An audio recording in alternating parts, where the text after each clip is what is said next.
and welcome back to the LEC, everyone. Misfits go 2-0 this week. Dan is with me right now. Are you happy about this week, Dan? I mean, yeah, of course we are. I think we were quite disappointed after last week, so going 2-0 this week, who would have guessed, right?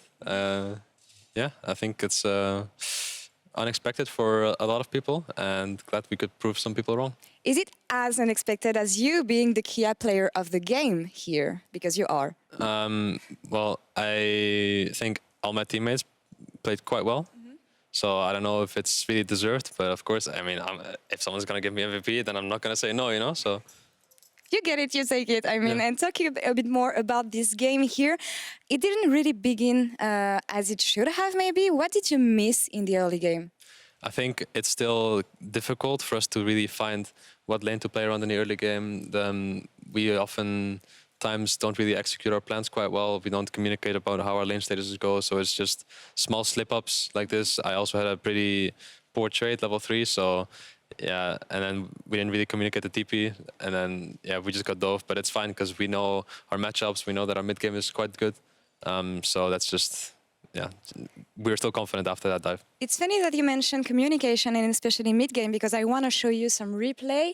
The fact that you turned around, I want you to talk me through it, especially the communication. What happened? Oh yeah, this team fight, I think we got Xayah flash and ult really early on. Yeah, I whiffed a barrel that went quite wide, but that's okay. But I think Febby got like a pretty good flank on the Xayah here, and then at this point we just knew that the team fight was over because Xayah used absolutely everything, and once Xayah's dead, their comp doesn't really do much because they have Morgana set. They don't really provide that much damage, so we just knew that once the Xayah's dead, they just can't win anymore. Was it the moment that you got back in the game for you? Well, we knew that we outscale anyway, so for us, basically just winning one fight would basically mean that we just win the entire game. And getting summoners down on Xayah and her ult and everything just makes everything just much more easier. If you have a one-threat composition, then at that point you know, okay, for the next 5 minutes we just can't lose, and we can just do whatever we want for the next 5 minutes. And is it because you were so confident about the scaling that you decided to trade the second dragon for Baron then? Yeah, I'm not really sure what happened. I just heard my jungle say, sorry, I inted. Something with a flash, like I'm not even sure if I want to see it, you know. But yeah, it's just like slip-ups, you know, because we're still a rookie team. Yeah. We didn't know they could do it that fast. We were like, yeah, the communication was just hectic. I was like, do I have to come? No, it's fine. And then I was like, oh, it's 8K. Oh well, you better come here fast, or Nash is gone. Oh, Nash is gone. That sucks, but we still brought it back home, so it's okay. Yeah, that's how you learn, and I mean, you got the win in the end, and that's what matters. But a bit more about you. I'm so glad that you're back in the LEC, I mean, especially after last year.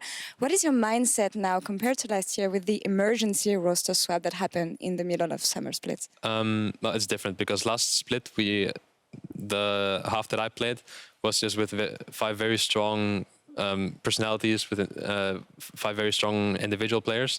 We just had like our style, and it was like really fun. I think fun to watch, and you know, just really based on like mechanical play, individual play. I think this year is going to be more structured. We just have a more, you know, like our coaches are just more structured. They want everything to be more rigid in a sense. So I think it's just different, you know. Like I can't say if one is better than the other. What we had last year was really unique. I think what we have this year has got really high like skill ceiling. So I think, yeah, I mean, new challenges make people grow, and me being in this new challenge is just amazing for me. You guys are off to a great start already. Thank you very much, Dan, and congrats again for this 2-0 week. Now back to you, Sjokz. Thank you very much, Laure. And fantastic, a 2-0 week for Misfits. But I want to put your eyes on the next match. Schalke 04 are about to take on Mad Lions. And I've gathered you here today to tell you about the man, the meme, the myth, Gilius. Now, Gilius is the current jungler for Schalke 04, and I wanted to take a look at how he got here and tell you why I am excited and a bit nervous to see what he can make out of this competitive season. Now, Gilius's drive and passion to be a pro player was never in question. In 2014, he took a huge risk by dropping out of school at age 17 in order to pursue a career as a pro. But the gamble paid off almost immediately, as Gilius got to play at Worlds within his first year, subbing filling in for Froskurinn on SK in 2014. And that experience that further awakened his drive to be the best. And right before Worlds, he had also qualified to the 2015 Spring Split with the Unicorns of Love. However, in what would become a painful trend in Gilius' career, Qiyana would end up replacing him. Now, the jungler would struggle to find a permanent spot on an EULCS team in the years to come, with stints on Gamers 2, Unicorns of Love, and eventually Elements, who rebranded to Schalke 04 in the summer of 2016. And then Gilius had one of his best splits ever, with 4 Player of the Game awards and carry performances across the board, which makes it all the more curious why the team went into a free fall in the standings, even ending up relegated by the end of 2016. And in the same vein, Gilius, he also ended up relegating to NA Challenger on E-United. Now, if Gilius' skill in Lee Sin was legendary in solo queue, so was his unbridled confidence and bravado in interviews and on Twitter, to the point where everyone knew him as the trash talk jungler. Unfortunately though, Gilius couldn't always back the trash talk up and would often find himself benched or replaced. But even with those setbacks, Gilius was always willing to put in the work, and he rebounded in 2018 in the Spanish Superliga, winning the playoffs with Jizuke, Attila, and Jack Troll on Giants at the end of 2017 to find them on Vitality with those rookies in 2018. And now Vitality, they continued their growth in EULCS with a 4th place finish in spring. But deep into the summer split, Gilius once again got benched for Qiyana and devastatingly missed out on the World Championship with Vitality. But true to form and dedication, Gilius kept grinding. He went down to the German league, playing with Ad Hoc Gaming, and perhaps signaling a permanent shift in his attitude, changed his in-game name to Humble Gilius. Now this year, Gilius has returned to a Schalke 04 that gave him a chance before. But the team has started off the split with a horrible, 0-3. Now, this is very important because to me, this could be Gilius' biggest test and opportunity to date. This could be a make or break split for the jungler. To quote his former coach Yamato Cannon, even if the whole world doesn't believe in him, he believes in himself, and that's a massive strength. This season, let's see if he can make it count. It's a fine question, Sjokz. I love it. The history of Gilius. What did you say? The man, the meme, the mystery? The myth, the meme, the man. The myth, the meme, the man. Yes. It's many things, many M words. Speaking of memes, we got some memers in chat right now. I'm taking a peek into Carzzy and Forgiven, and it's adorable. They taught each other how to say, "I am your friend" in Czech and Greek. Yeah, but I would highly encourage you not to repeat what they wrote there. Not because I'm worried about you butchering the pronunciation, but because we can't confirm that's actually what they wrote. They could definitely be trolling each other. I definitely wasn't going to try to. I can barely speak German. Like, What? I can't speak German. Okay. You weren't supposed to bust me, though. I'm sorry. The best German that I can German speak is so flawless. is Schalke 04. Oh, Schalke no fear. Yeah, Yes, just like that's that. right. Just 100% butchered it all the way nailed through. No, you nailed it. You nailed it. German speakers will confirm, for sure. But here we are. It is Champions Select for our second game of the day. It is Schalke 04 versus the Mad Lions. Now, big test, as you heard Sjokz mention earlier. Mad Lions, they can prove the power of rookie strength in Schalke 04. It's the old guys club. It's the Zoomers versus the Boomers. That is what this game is going to be all about, as Aphelios is the first one to hit the bench. Jarvan also going to get banned away. Gilius potentially trying to set up a Gragas pick for himself. Here we are. Berlin's ready. I'm ready. Draft already underway. I don't think Forgiven's ready. He was trying to adjust his seat there. Yeah, you gotta get ready, you gotta get comfortable. But I mean, pick ban phase is a time for small adjustments. This is one of the concerns that I do have, though, as the Xayah ban comes out for the Mad Lions here against from Forgiven. It's kind of like, what is the flexibility and versatility in Forgiven's champion pool? How deep can it go? Because banning Aphelios from blue side and then having the Xayah also banned away from you, Lucian falling completely through the draft phase. Can he play it? Will he play it? Where does he feel comfortable? It's a fine question, but for now they have secured the Gragas for Gilius in the jungle. Hopefully a comfortable matchup for him. Maybe can set him off on the right foot. As mentioned before, 0-3 and a lot of difficult games for Gilius so far this season. And yesterday was difficult for Given, so maybe he can get a comfort pick as well, and Schalke can be set up for success. Before we even get into the game, really taking their time here on the Mad Lions side. It will be the misfortune, potentially a Braum to follow. I mean, if you don't take away the Braum, I think it's going to be a pretty easy Varus Braum rotation, unless Forgiven Dreams don't feel comfortable playing that. But when you see something like a Misfortune come out, you yourself have a Gragas, Varus Braum, Lucian Braum would fit really well here. And I'm curious to see how well the Gragas perform. Gragas currently is 9-1 in the LEC. That is a 90% win rate. Seems to be the strongest jungler. Oh, totally forgot Senna. Senna's great. Forgiven's going to try it again. Now, yesterday was very difficult, but it was obviously a lot of different members coming down to Forgiven's lane to shut him down. But so far, I like what we're seeing from Schalke 04 because we have the Gragas, we have the Braum, and I wonder if Mad Lions are going to be forced to either take or ban the Ornn now that they don't really have any of the conventional options against it. And if you also don't grab something like Leona here, then pretty screwed, I think, in that bot lane. I think Carzzy and Kaiser are just going to have to take the L on that one.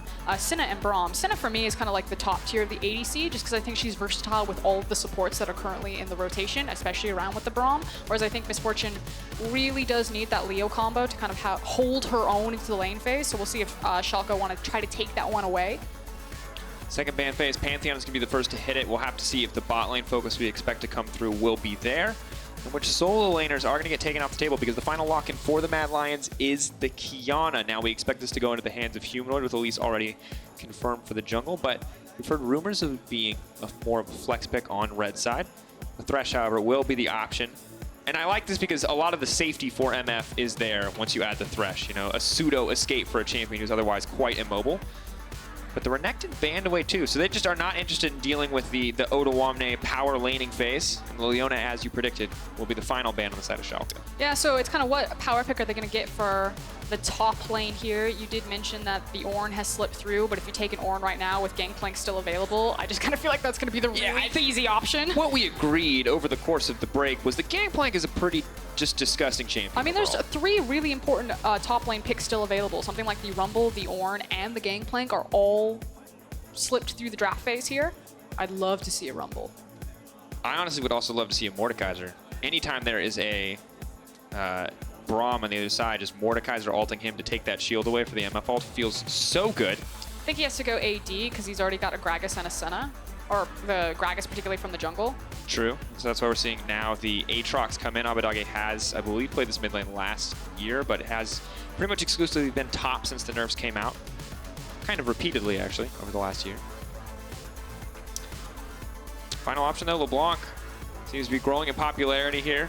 Reliable champion and can create a lot of pressure in the mid game. I mean, you assume that it's going to be Humanoid's Qiyana in the mid lane, but one of the big advantages of LeBlanc is just her ability to be blind picked. I expect to see an AP top laner. Rumble, Mordekaiser certainly fits that role, just because you have strong AD in Qiyana. If you did go AD top side, you could then look to dive, but it feels like with Qiyana and Elise, it should be a lot of focus on the middle lane. And I gotta say, I would have preferred the Mordekaiser. Really love Mordekaiser ulting a Braum. There's almost no greater feeling in the world. You get a 1v1, you can win. The enemy team no longer has a shield to block your MF ult, but you gotta respect it. The Wombo combo is real. Froskurinn. Yes, Schalke have a Gragas barrel to disrupt it, but I see Rumble ult. I see Qiyana ult. I see Misfortune and Rakan, and I guess Elise is there to get them through the early game. She doesn't really contribute past 10 minutes, but all the other champions can blow an entire team up if they group. Again, I kind of feel like it's given away that when you have a really strong AD mid, you got a really strong AP jungler, they have great CC and setup in Elise, Qiyana, that there's just a really big snowball potential there in the top lane, especially when you then also have a Rumble up there who can take care of his own wave management really well. If people try to dive him, he has access to his ultimate, he can just drop that, be really safe. So I think this is all about Humanoid right now. I have to see, because Humanoid has been a mixed bag, has had a solid performance on Zoe, has had a pretty unfortunate performance on the Mordekaiser. See what version of Humanoid shows up today. Only a single handshake. Head coach to head coach, secondary coach not getting any of that. Gear up for the second game. That's right. Schalke 04 versus Mad Lions, Froskurinn. You said it best. Boomers versus Zoomers. Old names versus new blood. Feels like a quintessential LEC matchup. Some names I never thought I'd see on the stage again. Forgiven coming back. That's all you can ask for.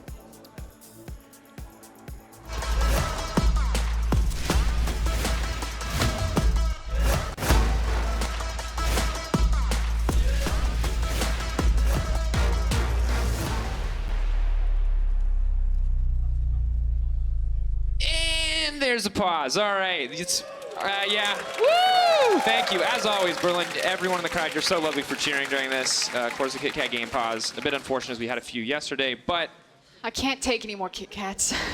They're like my favorite you know candy. it's not part of the deal that you have to eat like 6 Kit Kats every pause. Every time a break happens, it's self-inflicted. the other casters just start jamming Kit Kats down my throat.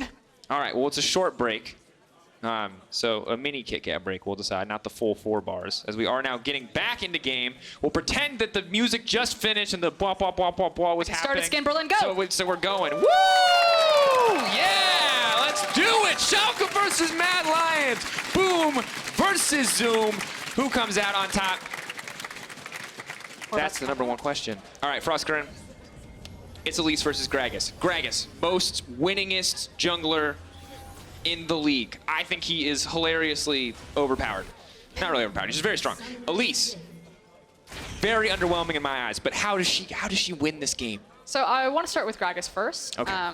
Because Yamato brought up a really good point, and he hasn't gotten to say it yet, so I'm going to say it for him. Nice. Credit to Yamato. One of the bigger issues with Gragas is kind of the hump over level 2 that he had to get, because a lot of his power comes from having access to level 3, and then like the setup of the gank potential, his speed through the jungle. And with the jungle changes, especially when he starts blue buff and then immediately into Gromp, obviously with the changes to the experience, buff, Gromp gets you very quickly to that level 3. So that's kind of one of the big highlights of Gragas on the current patch in the current like jungle ecosystem. You just have a lot more flexibility now. Now that Gromp and Krugs are, comparable as opposed to before where you had to go buff Krugs, other buff, and Gragas, while he is pretty good at clearing most camps, couldn't really suffer. But Shadow, a guy that we praised repeatedly for intelligent pathing. We have to see what he can do today, if he can limit some of the options here for Gilius. Maybe Gilius can finally get the ball rolling in one of these early games. For now, it is just the leash on the bottom side. Elise most likely going for the blue buff into the Gromp. We'll have to see where Shadow goes after that. And of course, both these junglers have really high early gank potential, and they have great setup in both their bot and their mid lanes. I feel like there's a bit more flexibility for Schalke's composition, and that they could also look to gank and set up for that top lane with the Aatrox, especially because Rumble tends to be pushed pretty far forward if he's trying to trade on you aggressively. Yep. Pretty much has to push there. Ooh, Kaiser getting 3 stacks and cuts of blows, but will not fall any further than that. Obviously a big chance for Forgiven to kind of redeem himself after yesterday's performance. I've been saying redemption a lot today, bear with me, it's my crutch word. But he did have a very rough day. He got absolutely destroyed by Reckless yesterday, and what I thought would be a much closer laning match. But now, today, with the power of Senna, and I think what it looks like the Louis Vuitton skin, maybe, I'll have to see if he can do a little bit more. Checking in on the jungle pathing again, there was an early ward that was placed on Shadow's Raptor camp. It hasn't spotted him because he actually walked around the buff. It's also quite shallow being placed onto the ramp here. So I even don't think it'll catch him from there. It's now a zombie Poro. Ghost Poro? Ghost Poro. Yeah, placed from the brush. So, providing a little bit of defensive vision for himself. Gilius just going to continue with the full clear jungle. And I think with the priority in mid and top, and especially with Gilius taking the time to place a ward there, if possible, he'd like to get access to that crab. Looks like he might go for Raptors and potentially a double crab, depending on if top and mid retain priority there. For now, focusing clear on this camp. Crab should be next. Will not be spotted out as there is no vision on the bottom side, but in the bottom lane you see a lot of kind of aggressive back and forth trading. Both sides burning to their mana bar quite quickly as Kaiser trying to heal up a little bit there. Okay, here's one crab. So after Krug, Shadow is either going to look top for the gank. He'll walk through some vision, so it should be fine for Odo to back up. And then he himself can walk down to top river crab. And it's super safe for Shadow to do this because they saw that Abbedagge exited towards the bottom side of the river when he left the lane, even though he is pushed underneath and trying to trade aggressively with Humanoid. Just as called, Froskurinn. We got to see what's next. Do we see the rumored Elise dive? The double magic damage Elise dive onto the Aatrox? Maybe not yet. Gilius is changing, or excuse me, Shadow is changing direction actually. Both of them are sprinting towards mid lane. But the thing is both of them will assume that they're backed. Shadow was spotted. Not sure if they know Gilius is there. Humanoid can walk down to pick up Water Blade, but it's a surefire sign that there is a gank on the way. They're trying to commit to the play. Shadow just threw that cocoon out, trying to predict Abbedagge's way out, but now Humanoid just leaps face first into death. Is invisible in the grass. Takes over to level 5! He's walking away. He burned the Ignite. What more Auto's going to do, but can Shadow turn this one back? He's going to grab it. He's got red buff as well. Can he get the fight with Gilius? Turning it. Barrel's ticking, he's going to walk away. Good 1-for-1. Humanoid almost makes it out, but still a messy exchange. Oh, that tick over to level 5 was almost exactly what the Mad Lions need right there. It was the fact that Humanoid's wave was building up, so Gilius knows that there's the opportunity to look for the gank here. Humanoid goes for a very aggressive trade that his jungler is kind of waiting in the wings, but it's the fact that Schalke have information that Shadow is there, but Mad didn't have information that Gilius was there. That was tough.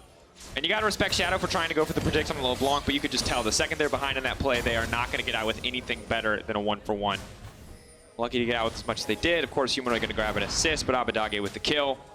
Should put him a little bit up in this lane overall. Level 6 though on the way, can be a big difference for Humanoid. It is going to be scary, though, that he's now sitting there with no flash across from a LeBlanc and a Gragas that's going to have access to Predator boots. Humanoid's going to have to be really careful with his wave management, and anytime it gets out of hand, Shadow has to cover him. For now, though, Shadow setting his sights on the Ocean Drake. This is going to help a lot for either side. Honestly, both teams very mana hungry outside of the top lane. Carzzy now afraid to step forward, but Shadow actually taking a lot of damage here, is debating where he needs to go. He can walk into that brush, but he'll walk face first to a level 5 Gilius.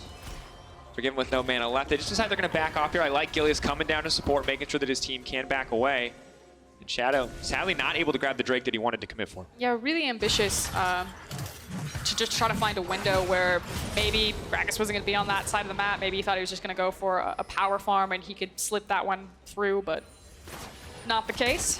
No. And now Kaiser wants clear vision, but Gilius is here to protect it. So far, actually, a pretty solid early game jungle performance from Gilius, not falling behind the clock whatsoever, matching Shadow pretty well to a certain degree, and actually being the first to make it to mid lane initially. Vision will spot him out. Humanoid can run to safety, pushes the LeBlanc back, wants to finish off the kill, but he only gets the clone. Abbedagge is playing with his food, and Humanoid has overstayed his welcome in that mid lane. Yeah, just caught out. Did have Kaiser and Shadow waiting in the wings, but he's hit first. And it's difficult for Humanoid. I feel like we see two sides of Humanoid. He can be very, very good mechanically. He can have those big plays, but he can also just get caught out, overextend, overstay his welcome, and die alone. I think kind of one of the growing pains with Humanoid is that he can't really lose gracefully. It's as you're saying that when he wins, he can win super hard, and you can see those incredible Qiyana performances on him. But when he gets in a situation where an early flash is blown, he doesn't necessarily have the assistance, or it's not quite timed as nicely as it would have, then he gets in trouble. And like here, he can see it coming. He knows that Abbedagge is fishing for it, tries to turn it around the best he can, but unfortunately, it was a 2v1. Chooses to go for the all-in. Vision does spot out the gank before it can happen here on the bottom side, and Forgiven and Carzzy are just trading farm at this point in the game. But a clear lead for Schalke no fear. 600 gold in their favor. Humanoid's lane prio, but I think he's just going to have to use it for a recall here, maybe to clear a ward, because he's running out of mana very quickly. This is actually hurting Shadow a lot, because he's spending so much time trying to cover Qiyana right now. Like, he lost so much time when he started to try to start up the Ocean Drake. That was interrupted. It's now been 2 times where he's had to run towards his mid lane just to kind of cover Humanoid there. He's falling very far behind in terms of experience, level 6, level 5. I'm sure he's going to get level 6 ticked over in kind of this next camp, but you know, Shadow's not getting to be as impactful on the map as he would be because he's stuck with babysitting duty. Yeah, difficult, because once there's a 2-1 LeBlanc in the game at all, you kind of just have to be on LeBlanc duty. And it feels like Humanoid at this point is like, you know, if LeBlanc jumps on me, maybe I go for the 1v1, but he's just hard pushing the wave, and he's just looking for opportunities, either to fish around in river, or you can see there, even looking for a potential dive with Shadow. So, you know, Mad are still trying to hunt and look for their options to make plays, just probably not in mid lane. And they definitely just also have to be very careful because they are playing against a Senna who has ticked over to level 6, and that ult can be huge in any kind of fight, especially 1v1s on the top lane. Something that Orome definitely has to respect, and something you always have to be concerned about if you are going to try to force a dive. It is not a slow traveling Ashe ult. It's a slight delay, and then it's instant shielding, instant damage, huge difference in any kind of early skirmish. Okay, so first rotation to the Rift Herald is coming out for Mad here because they pulled Kaiser. You can see that Dreams is coming off of spawn right now, so it's going to be about a 20-second delay for Schalke to get here. But because Odoamne has access to the river first, he's got the wave pushing forward, they do manage to force the Mad Lions off of it. Good spot to be. And I feel like it's feeling very similar to the Excel game that we watched in game 1, where there's not a massive goal lead for the side of Schalke, but it does feel like they are dictating the pace of the game so far. That might change, though. Abbedagge takes the bad side of a trade. It's important that Forgiven actually walked back to the lane, and Carzzy is here. Depending on how much Mad want to force here, they have teleport on both top laners. They could try to either hard force for a monster objective or try to contest something. So they might just back off, and Mad, feeling comfortable. They have the mid-wave pressure. Are just going to start up this Ocean. Vision is there for Dreams, but he doesn't want to step in any further. You have to know that Mad is doing this right now, but not confident enough to step forward. Gilius wanted to get the back off, did not want to look for the fight as he just now finishes the Runic Echoes, and that does mean the Dragon goes over uncontested to the side of Mad Lions. Yeah, and again, the biggest difference there was the fact that Carzzy moved. Forgiven decided to have the wave push into him. If you're a Schalke fan, you're like, it's fine. We say this all the time. It's the first Drake. It's not the end of the world. And if you're a Mad Lion fan, you're like, you'll take what's given to you. And that was handed on a silver platter. Why not? And I like, too, what we're seeing coming out from Humanoid. It is not the immediate Duskblade. It is the Umbral Glaive, but it does mean he's going to have the power to clear out so much vision as we move later and later into the game. Sorry, things developing very quickly. So Kaiser has reset. He is not bottom. So again, it's Mad Lions getting the move on their support first, and the fact that the Herald is still warded. But here's LeBlanc. Shadow trying to turn this one. The knockup, can they get it onto Abbedagge? He's going to flash out to safety. The charm now going through. Humanoid goes over. Abbedagge is going to go down, and now Gilius is in no man's land. The stun. Not quite going to connect. They are going to back off, and now Mad, they've just stolen away a Herald, the perfect start, but Gilius wants to turn it back. The flash away. Interesting display of cooldowns there as Mad will grab the Herald. Yeah, and really well done from Mad Lions, again, to get the early rotation. They're fine to, they're fine to leave Carzzy alone because he does have access to the bullet time to clear out any sort of wave to dissuade a possible dive from Forgiven and Dreams, but without access to the Sun ultimate, there's not going to be much he can get. So it's Herald into immediate plates mid. Really good kind of slingshot maneuver from Mad. Barrel, not going to stop the recall there, and an immediate bit of gold into the back pocket of Humanoid. This is kind of what you want to see on the Qiyana, because this is something we talked about earlier when we were talking about Bev, and hey, even if you fall behind, Qiyana is eventually going to do Qiyana things, and here we get to watch some of them. Yeah, and right now both our mid laners are still doing ridiculous amounts of damage, so kind of feels like all of the early skirmishing in the mid lane completely been neutralized because they both have kill threat. As a good setup by Kaiser there. Flashes over the wall, follows it, and Humanoid is the primary benefactor. Yeah. He's got his, what do you call it, the glaive? Yep. How do you say the front word? Umbral. Umbral. Umbral. I always want to say umbrage like Harry Potter. The Umbrage Glaive. It's one of my favorite new items to come into the game just because I think Vision Denial is so strong, but I'll hold it. Yeah. Odoamne going for the dive. Orome smartly trying to focus on the wave, but his health bar might be the bigger concern here. Tries to buy a bit more time. They're tanky, but he has it burned. They had to wait for that last auto. Very close, but Abbedagge will grab the kill. And we did mention briefly in Champion Select that Rumble can be a fairly decent weak side top laner because of his ability to clear waves with the ultimate. But when you throw 3 people, and one of them being LeBlanc, it didn't quite go as to plan. But here's the cross-map trade. Good heads up from Forgiven and Dreams just to, we don't see where Qiyana is. He can have this one. Yeah, back off. You don't want the same thing to happen to you that you just saw happen to Rumble on the top side. I like how confident Abbedagge is to step forward. Ooh, Humanoid not quite going to make it over the wall, but does manage to grab the snare. Suffering through that name. Pronunciation is just the struggle today. I'm having one of those days as well. It's fine. It's the Umbrage Glaive. The Umbrage Glaive. You was just going to say, someone told me, you know? I think it's cool though because it frees up potentially that you don't necessarily have to go for a sweeper, especially when you're an assassin like Qiyana having access to that item, because obviously it will help you pick up the wards, like is being displayed right now. Yay! And then you can have an extra slot for either a trinket if you want to hold onto that and play more of a side lane, find some security there, or a blue trinket, which is my preferred one. Yeah. And I love it too. I think it's such a cool item. I mostly see it on my Pike support. I think is the most common one that you see it on. Obviously not quite as much combat stats as something like a Duskblade, but when you're mostly just waiting on these ultimates for Humanoid, and you want a jungler there too, to try to win, you know, a 2v1 instead of a 1v1, I think it's perfectly fine. And so far, it's already killed a couple of wards, so good investment. Humanoid, I think, trying to bait here into Kaiser, but feels quite telegraphed. I like how they're playing around the cooldowns. Humanoid kind of saving his dash, waiting for Abbedagge to distortion in, and then trying to dash away to make sure that the chains don't connect. Feels like both teams, once again, giving each other a lot of respect here. Last game was a similar story, a bit more controlled in the early game. The mid game was really where it got a bit wild.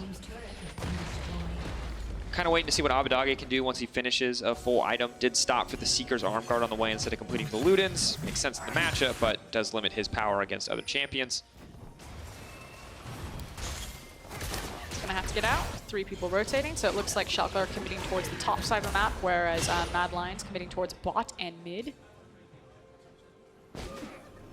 Schalke are looking for a potential flank. Clean, controlled game so far. Schalke backing off. Humanoid going to get in and deny a bit of CS here before Abbedagge can get in.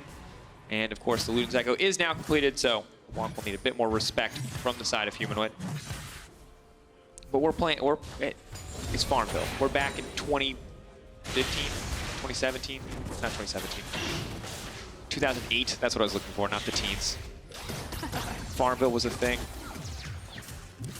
I mean, why not? The big winner here is Odoamne, who's just getting to free smack onto this tower, as Rumble was actually moving down mid lane in case his team needed him to participate in that potential Drake.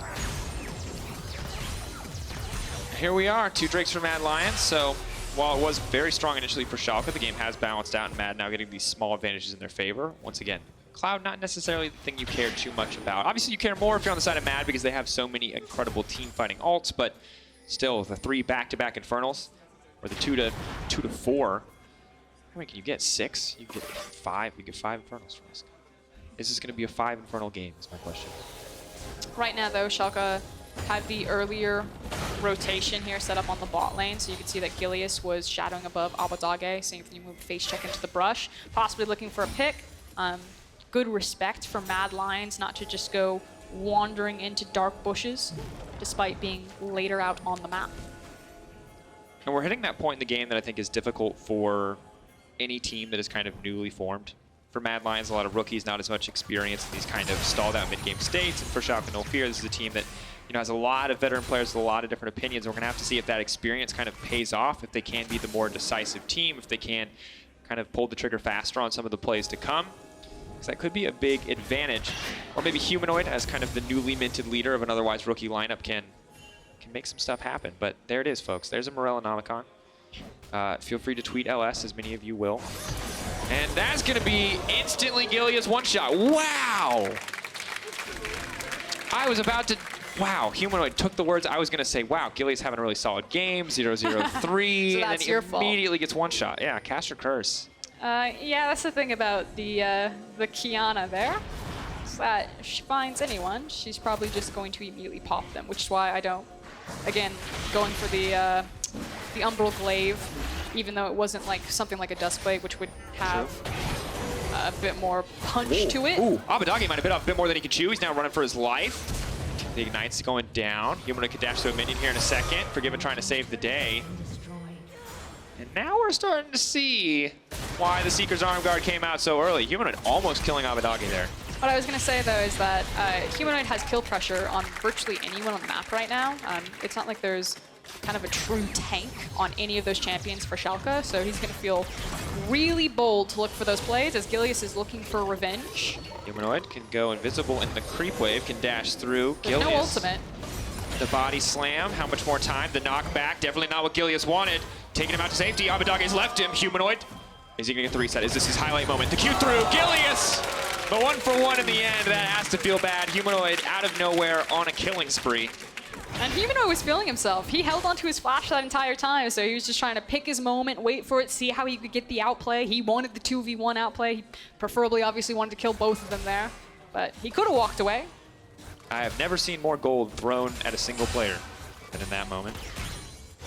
Difficult series of plays for Schalke, and Humanoid is just feeling happy. We talked about it. Umbral Glaive, maybe not the most damage, but you know, when you kill like 3 people back-to-back and you go on a killing spree, you just kind of have enough money to come back with that damage that you were missing. Directly into Ghostblade. He's zipping around the map. He can do exactly what he just did, but much faster. And Here as we go. this is where we see, what you'll notice is that the cask is kind of where things go wrong here. Yeah, I tried to dodge it with the little fling there. But again, he has flash, so you know maybe you can make the argument that when he goes back and he looks at this, he's like, I had the flash, how do I actually make the outplay? Maybe he flashes the cask damage. Oh, maybe. But I mean, I'm going to be honest. When you're talking to me about what could he have done to win the 2v1 so decisively, and it's as simple of an answer as flash, I start to worry for Schalke. It was the fact that it felt like he was really just testing his limits there. Yeah, I felt like early laning phase, Schalke definitely had a firmer grip on this game. Gilius going where he needed to go, interrupting some of those early ganks, but now the game has evened out in terms of the kill score, but it is a 2K gold lead to the side of the Mad Lions. And we're no longer in that point where Humanoid struggles, Froskurinn, where he's behind in lane and he can't make those flashy plays because he is very far ahead. I mean, to be frank, after kind of like the initial flash was burned, he's been feeling pretty confident in the lane phase. It was just kind of a matter of, did Abbedagge land the chains and then immediately kind of distortion back? And if the answer was yes or no, how much damage was Humanoid going to do to him in return there? And now it's just been amplified to the rest of the map since we're finished with the paint by numbers stage of League of Legends. Towers have fallen. We now get to be more Picasso-esque. I like it. It's a little bit like chess, you know, where like if you want to learn and get good at chess, you memorize like the same first 10, 15 opening moves, but then at move 20, it's like a completely different game and you have no idea what's going on. Oh, Doggy goes in. Quick flash over from Carzzy. Well played. And now the Dragon has to be next on the list. Mad Lions happy to get that Infernal. Schalke seeing this as their opportunity to force a fight. This is really scary for Schalke about how they're going to approach into. They have to have the perfect team fight because you're fighting against level 13, so 2 points in the ult rumble. That ultimate alone could be devastating on top of how strong Humanoid is. Dragon has gone down. Odoamne going to use the ult. They're on the retreat now. So they wanted to see the Infernal Dragon die. They didn't trust the notification on their screen, but they didn't want to contest it. And you mentioned the word kind of like decisiveness, if the veteranship of Schalke would translate into kind of some decisive map calls. You had the opportunity there for Schalke that maybe they try to rush towards the mid lane tower. You are concerned about a potential flank, but with the Gragas from Gilius, you could reset any sort of flank that comes at you from the Mad Lions if they start flying out of that bottom river. But like you said, Schalke just didn't really decide what they were going to do. Are they going to fight for the Infernal? Are they going to try to force the mid lane tower? And they just kind of watched both happen. It's difficult. The split decisions are where we see so many teams, regardless of how long they've been playing, really crumble. This one, of course, overall, still relatively low stakes. Sadly for Shadow, the Ripchild was about to expire, so he was forced to use it on the top side. It's out of the realm of... Oh! Doggy not getting much done there. Past the point where he'd get tower plate, so it's not hugely consequential, but it will provide a bit of a pressure point as Orome walks it in. He's just going for a walkabout. Wow. They're all running up here. The Rift Herald auto attack animation, so rarely seen. And Abbedagge is getting strong. We saw last game what can happen when a LeBlanc gets very strong. Abbedagge definitely at that point now. But Abbedagge may not respect the fact that Shadow is just waiting to kill him. All members except for Carzzy are up on the top side. Here we go, Kaiser on the way in. Abbedagge gonna need to be smart about how he dodges out of this one, or he'll just walk away. Kaiser falling a bit short there. Humanoid with a big knockup is going to find 3. Hitbox a bit questionable. Does manage to connect. And now both teams are just backing off again, testing the waters. Humanoid clearly fishing, looking for a play, looking for a weak enough member that he can one-shot. But without the ult, it will be a tough ask. But that's a better wave position because, yeah, Carzzy didn't immediately join there, but he did force that wave in. I don't think they'll get the tower, but very, very close. Ooh, very close. Yikes. Gragas just rolling by that one.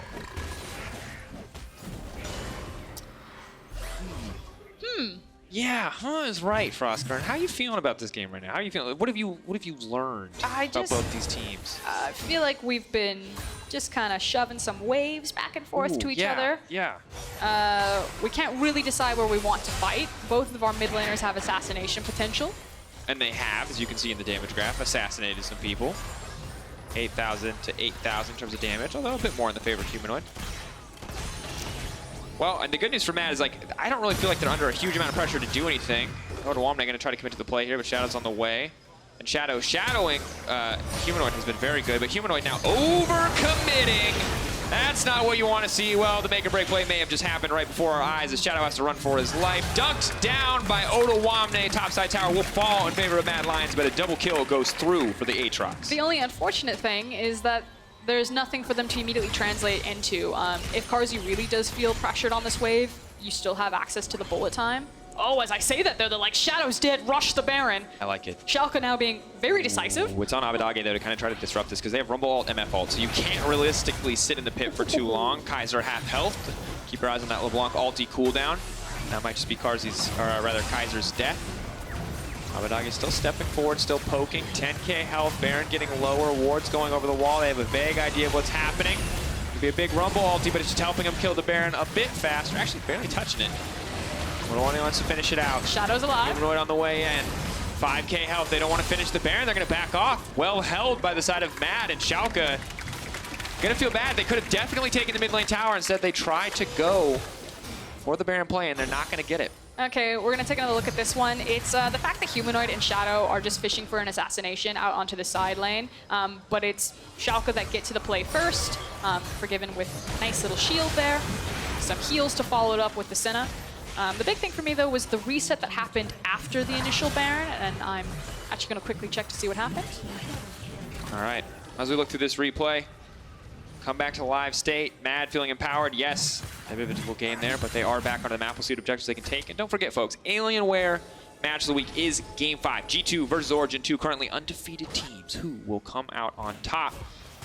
Find out later today. So the concern that I had is that after Schalke had expended so much time into the Baron, they would have to reset, and then Mad would have all members out on the map. So what would Mad set up while Schalke were resetting from their very bold Baron? And it's trying to set up for this Infernal. Schalke have done a great job, though, actually shoving out the waves and getting control over this Dragon. So even though Schalke kind of gave Mad the tempo advantage first play onto the map, they've been very well to kind of put their feet back into this position here. Oh, but here we go. Kaiser trying to run in, but the snare does manage to connect, and he just brings it right into the backside of his team. Big Ol comes in for Forgiven.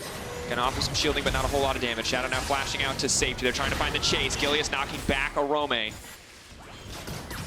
Fishing on the cask. Uses the flash as well. The knockback not gonna matter, though. Flashing out of the way before anything can get done. Orome throwing out the ult too, but there's no follow-up. They're burning all of their major combat tools, just trying to chip away at the health bars of Schalke. Abbedagge is still alive and well. Orome trying to buy time, but there's the knock, but they found Forgiven at the backside, and that might just be enough. Carzzy flashing through the team to get the job done. They are going to take him down to the end, but that's the shutdown. Shadow now pushing forward. Orome still alive, but Schalke are tearing through them. Oh, man. Odoamne is destroying them in this fight. Abbedagge just chasing them down. The Infernal will fall in favor of Schalke. And I feel like a big issue is where the supreme display of talent was actually used.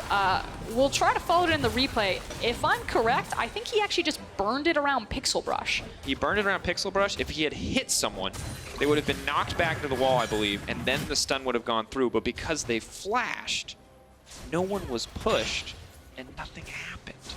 And obviously, when you're about to fight in a dragon and a big key, a big key ultimate like that doesn't hit. Just actually doesn't do anything. Yeah, I thought he was just mowing the lawn with it. Yikes. Here we go. And this is kind of where, if you're me, you're like, oh, wow, Mad are going to destroy this fight. You're looking at Carzzy. You're like, look at this confident on him. Flash through, doesn't want to fight him. But then Gilius is here. Quick body slam, easy pickup. Kaiser's burned all his cooldowns. Humanoid's burned all his cooldowns. And Schalke have survived the initial onslaught and could just clean up this fight. And in the back half of the replay, not only did Schalke clean up the fight, but they also then pushed down that mid tower. So it feels like it was a quiet game again, but it's really been kind of the difference between the top laners, just like what we saw in the previous game, where Expect on the gangplank kind of got to farm it up, then started popping people. Now Odoamne feeling very happy and healthy on this Aatrox. Well, it just has so much resistance to any kind of damage that the Rumble's going to do, and the sustain really carrying him through the majority of the burst from the AD champions. But now, Froskurinn, you talked about scaling, Forgiven, getting stronger, getting more scary. 0-3, this team started the split with the potential to move to 1-3 and drag Mad Lions down with them. I just feel like this is going to be really difficult for Mad to play out unless Humanoid can be the hero and really decide the fight with a key ultimate. Odoamne wants to be the hero on the opposite side, though, knocking Orome up. Ulti comes in from Forgiven, feels a bit early. Gilius? I love that Gilius is just playing like Nuke Gragas. This isn't about like resets or defending his Senna or anything like this. Gilius is just like throwing out barrels as soon as they're off call cooldown. has to be poke them because everyone of Forgiven's ult and everyone of Gilius' ult is not to finish anyone off. He's disrupting the fight. He's creating space. Froskurinn. I'd say that they're actually playing it really slow. Like, they're throwing out a lot of cooldowns, but it feels like the slower that a team fight is played, the Senna team is really winning out here, because as long as you survive kind of the initial Qiyana ultimate, Schalke's just coming up heads in these team fights, and then you have, you know, multiple rotations of LeBlanc through massive nuking spells, so... Feels like, again, if you're seeing a really slow team fight, multiple rotations, that it's probably Schalke that win out there. Definitely the case. Senna Q and any kind of front-to-back team fight obviously just continuously adding more value. Only around 45 souls for Forgiven currently, so not quite at the 60 point where he'd like to be for a bit of extra range, but still just going to continue to stack up and scale up, as you mentioned. And Abbedagge walking in the darkness, wants to delete Shadow. They've spotted him out. There's no way he gets out of this one. Instantly dies. Schalke with perfect access now to the Baron Pit. Ooh, Odoamne does not just want one. Might as well see what they can clean out, as Gilius is also cleaning out all the vision in the pit. So now Schalke know that as soon as they get control over this wave, they can continue to try to force Mad Lions to play around them in the Baron, knowing that Mad Lions are blind, will have to approach the pit to at least place down vision. Mad Lions instead are just going to focus on forcing this mid lane. They can get flanked here, but Schalke have to be very careful. Standing next to the wall can be a death sentence. Abbedagge just trying to chip away. Dreams flashing forward. They have to walk through the Rumble to find it, but they might not even need to. Braum all baiting out the MFL. Now they feel like it's time to re-engage. Gilius on a killing spree.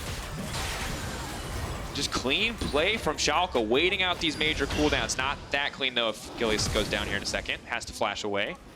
Humanoid, though, no, is going to be able to make it up to safety. Did not overstay his welcome.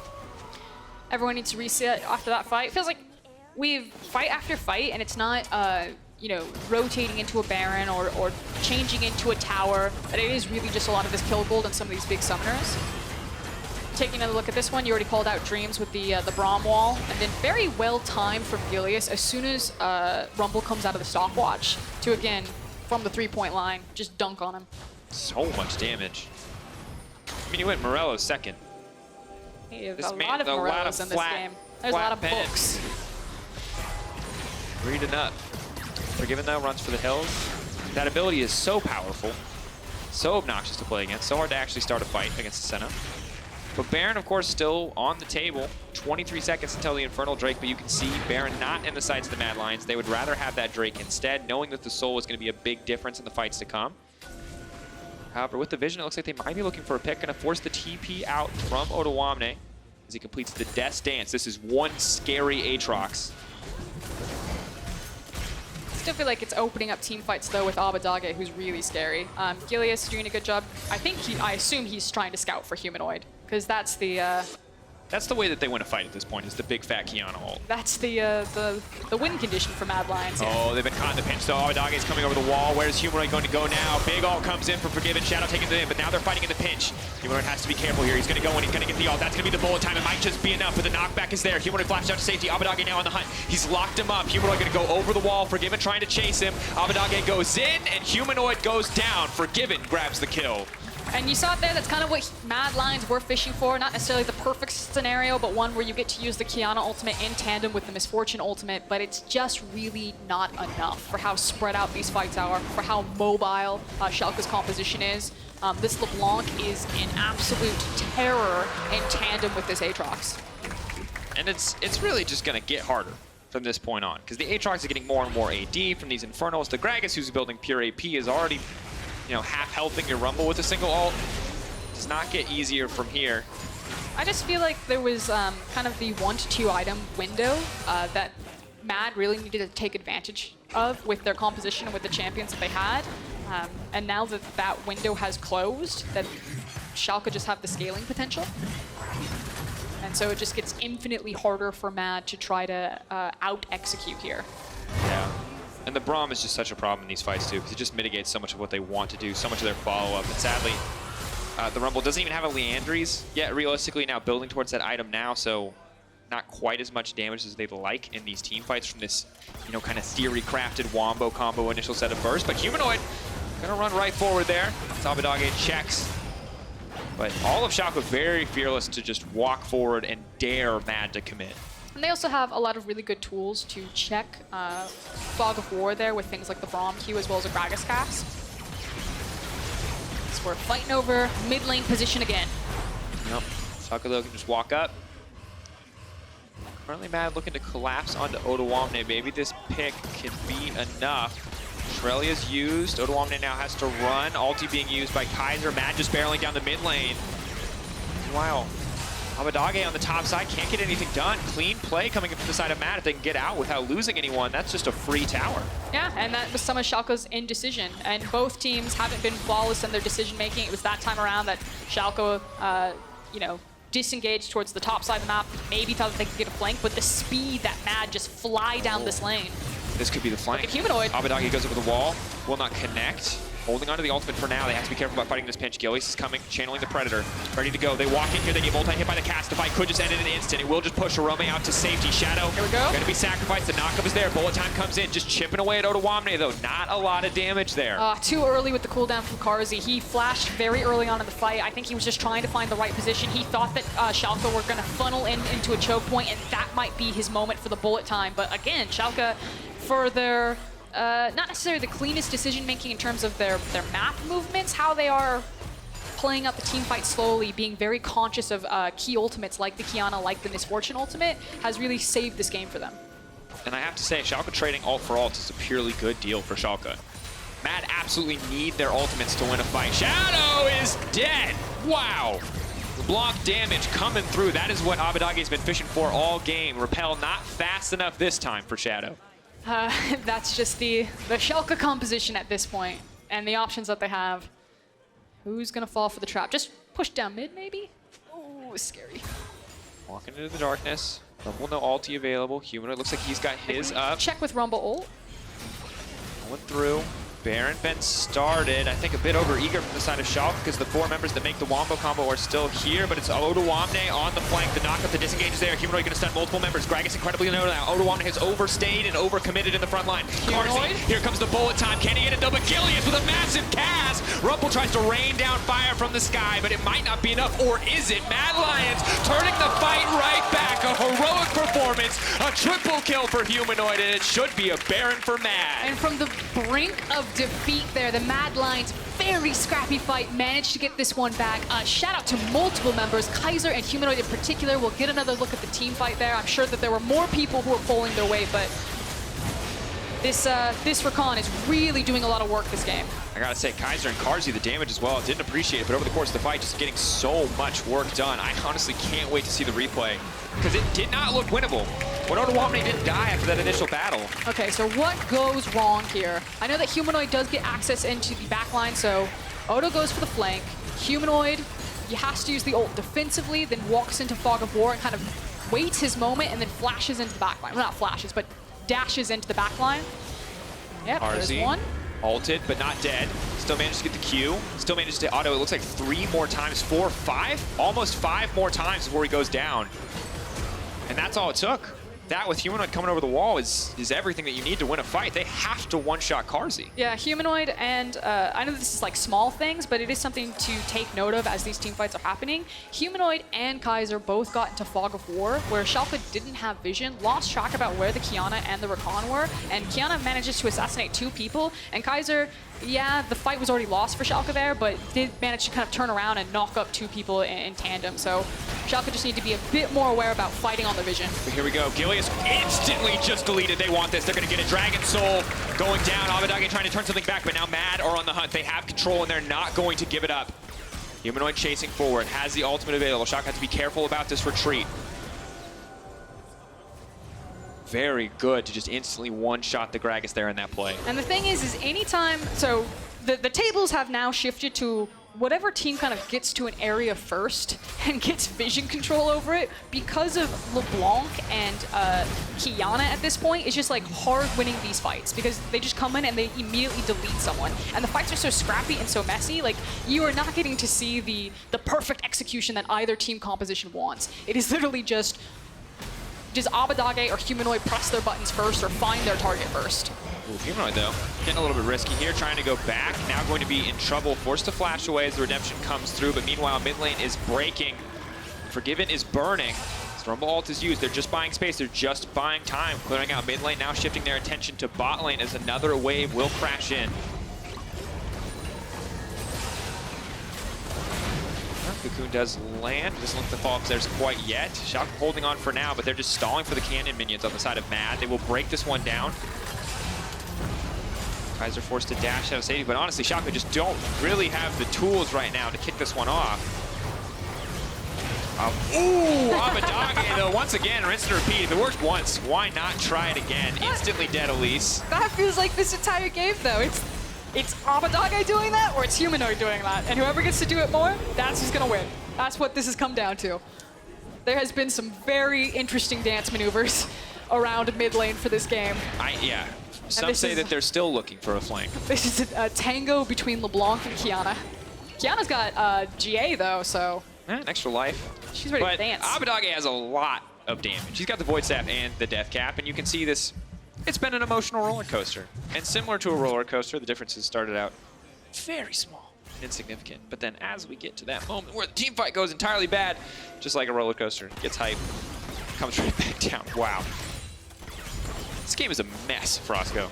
Yeah, but all Schalke need to do is, again, kind of go back to the basics, play it very slow. As long as you survive the Rumble ultimate, you survive the Misfortune ultimate, you don't get locked up by Qiyana, then you just kind of roll through the fight. You have the Senna to keep you really healthy, you can disengage with Gragas, but it's the fact that Gilius is like only looking for the big play. Like the offensive double kill with the Gragas barrel. And the question is, does he need to do that at all? Humanoid, though, now running down. They see Humanoid split from the fight, though. They think this is their opportunity. Carzzy going to take a decent amount of damage. Odoamne trying to dunk down on the shadow, but he will not find it. The Braum ult as well as the Rumble. Odoamne now running for the hills. Humanoid on the way in. Bullet time. Not quite enough, but Schalke low priority in the mid lane now for Mad. They can just run in. But that's 2 ultimates. You still have the supreme display of talent. So now Schalke have a very small window to get back, heal up, and then try to find Mad. Mad are like, it's not worth it. We're down key ultimates, so let's just try to go for the tower here. We're fighting in between monster objectives. And we're getting later and later in the game. Cooldown reduction coming in, so it's going to be smaller and smaller window of opportunities to punish when ults are down. But another tower dropping for the side of Mad, and now that Mad are in control, it feels like so much a more slow, more calculated team as before they had to take so many risks just to get control back. Is it slow and calculated? Because to me it looks just very, very scrappy. I mean, it is very scrappy, right? But clearly they're not over-committing. Whereas earlier in the game it was like, guys, if we don't get the wombo combo, we instantly lose. Now it's like, guys, we don't have ults. We can back off. This is like so much hit and run League of Legends. Like, yeah, this is the GTA of League of Legends.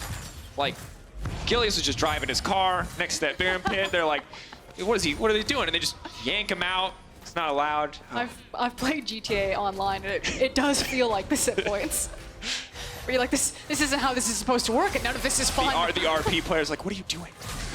We're pretending to be cops right now. And as we have lost the plot, so too does it feel that our teams have. No, we very clearly know what the teams really want to do. Win the game. Just the amount of times I've seen blue team engage from behind red team in this mid lane has been far too many this game. Oh, here we go. I said here we go, like something's gonna happen. Senna E, potentially heralding the start of the fight. Mad also running in Schalke. Infernal Drake up in a minute. Baron up now. Okay, eyes on Humanoid. There's like 0 flanking wards from Schalke. Or Abbedagge. Who one-shots first?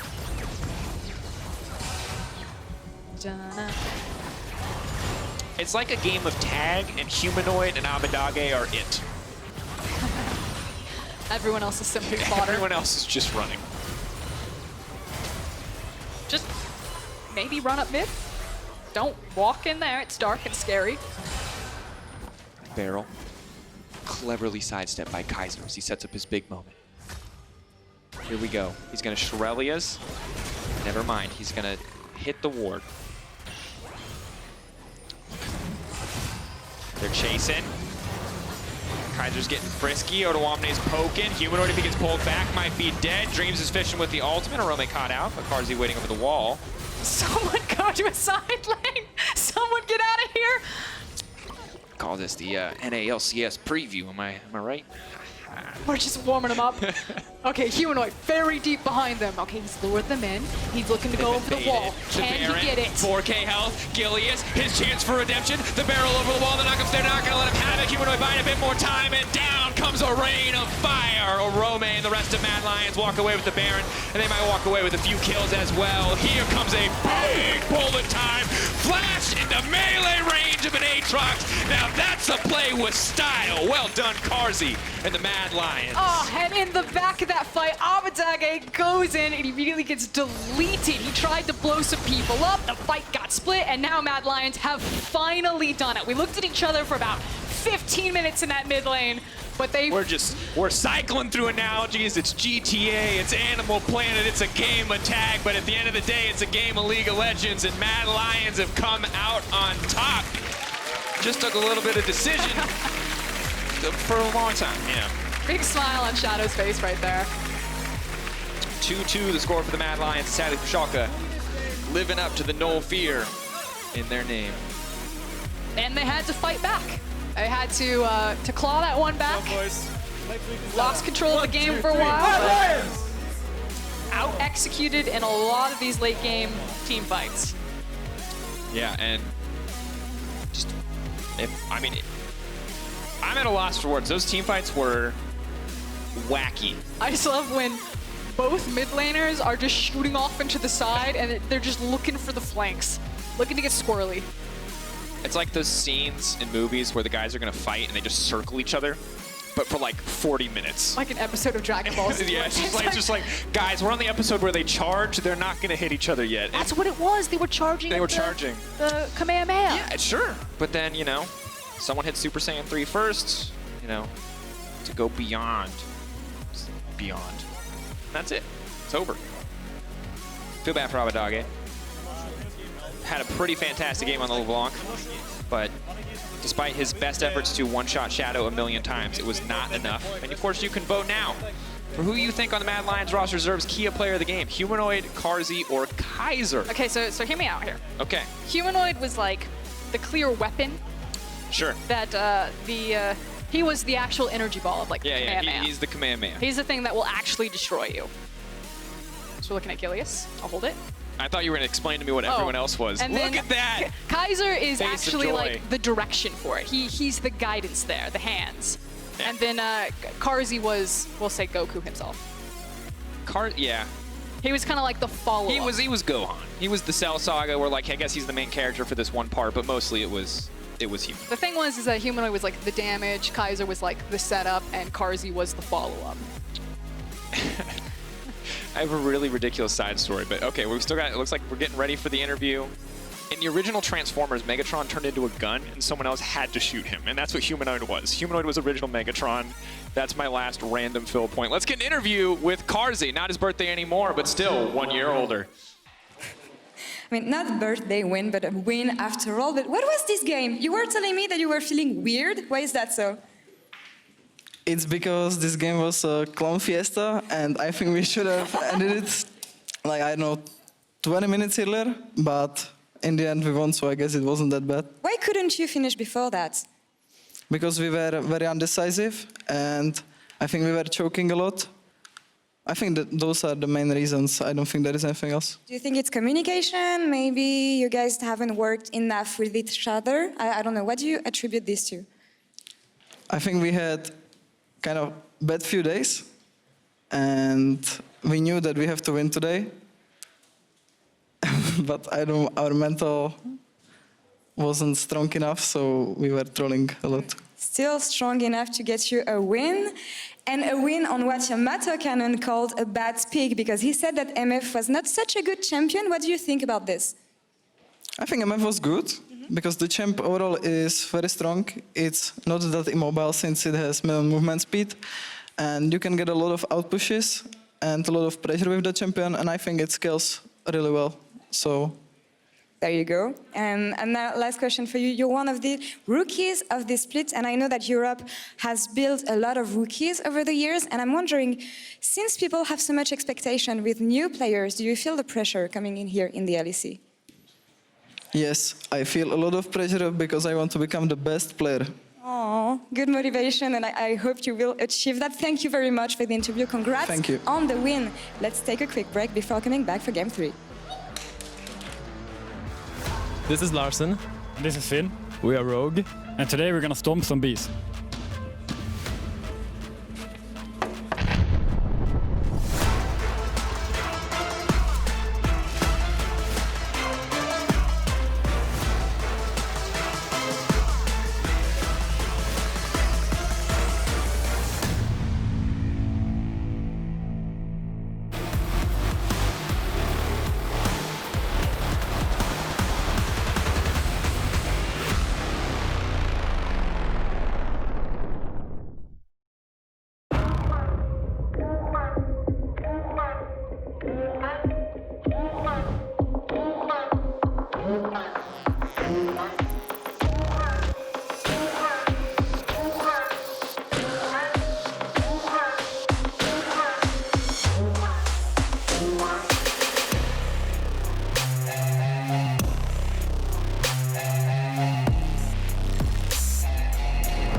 This is my creed. The boots that make me faster. The items that make me stronger.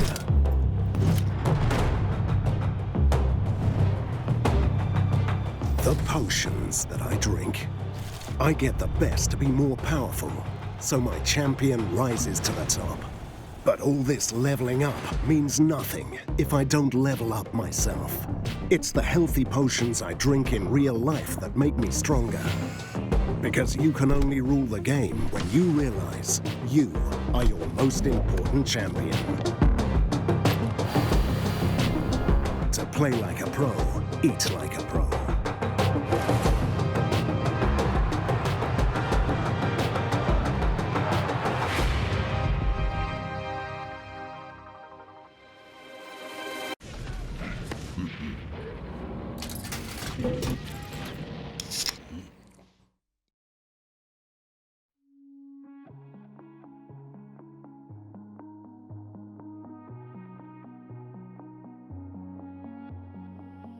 Hearing whispers in the night, voices filling up your mind.